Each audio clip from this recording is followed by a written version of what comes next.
I want to talk about how big institutions manipulate prices through the concept of liquidity in FVG zones. So you can see the chart, prices making higher highs, higher lows, higher highs, higher lows, breaking structure, higher highs, and it got to this peak and price retraced down and took liquidity, which is one of the confluences to look out for as an SMC trader. So I look out for the liquidity just before the impulse that causes the FVG, because it tells us that a lot of sellers who wanted to sell at this area already sold into buyers and got absorbed. So buyers now have inventory in this area.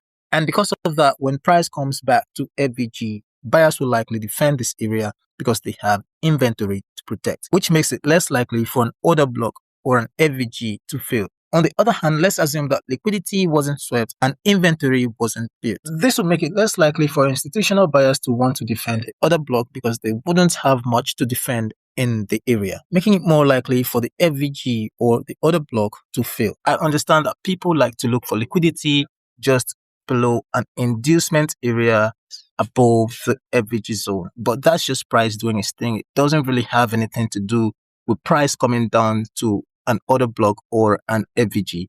It has nothing. This is what really does something to the market because it shows that this whole move was intentional.